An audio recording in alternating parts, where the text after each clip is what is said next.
In the heart of the mountain ranges of Western Asia, where the land turns to stone, the climate is harsh, and vegetation is sparse, moves one of the oldest, most versatile, and underestimated creatures in natural history, the goat. The earliest fossil records of the Capra genus date back 6 to 7 million years, to the late Miocene, but it was during the Pleistocene that its evolution took a decisive path.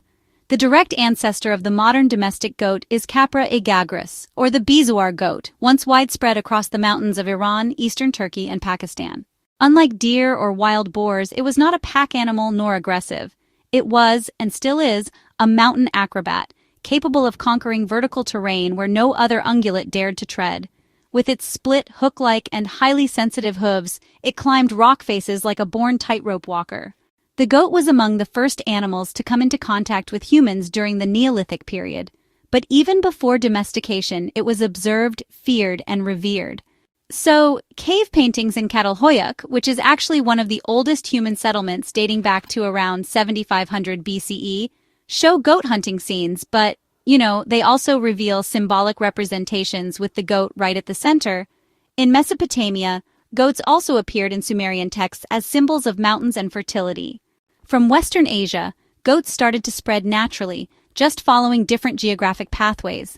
They managed to adapt to deserts, subtropical zones, mountains, Mediterranean climates, and even alpine environments, developing unique genetic and morphological features to meet the challenges of each land.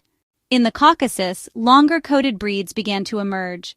Over on the Iranian plateau, compact and drought-resistant types evolved, and on the Greek islands, species like the Kri-Kri, or Cretan goat, developed in partial genetic isolation. This genetic adaptability is honestly one of the keys to the goat's evolutionary success. Not a single form, but multiple expressions, all stemming from one wild root. The goat's body is, a perfect balance of lightness and power. Its locomotor system allows powerful vertical propulsion, helping it leap onto narrow ledges. Its hoof morphology gives stability on slippery surfaces, with a soft central pad and hard rim for grip. Its digestive system, a 4-chambered ruminant design, enables it to absorb nutrients from coarse vegetation no other herbivore touches. Over centuries, the goat entered mythology, religion, and art. In ancient Egypt, it was sacred to certain local deities and appears in tomb murals. In ancient India, the god Agni, deity of fire, rode a chariot pulled by goats. In early Greek culture, goats were part of Dionysian rites and sacred rituals. In China, the goat is one of the 12 zodiac animals, symbolizing peace and kindness. Even in language, the goat left its mark.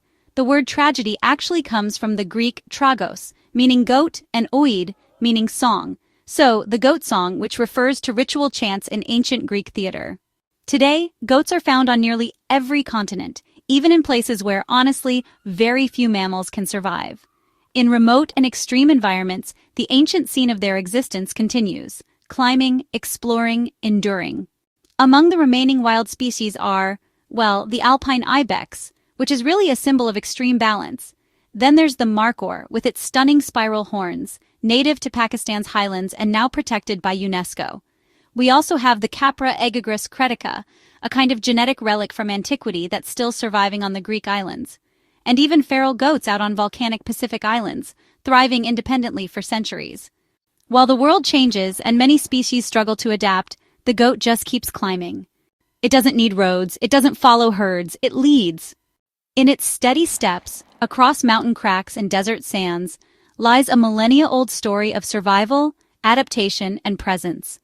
It's a story that makes no noise, but leaves traces everywhere, on rocks, in myths, and up in the highest skies.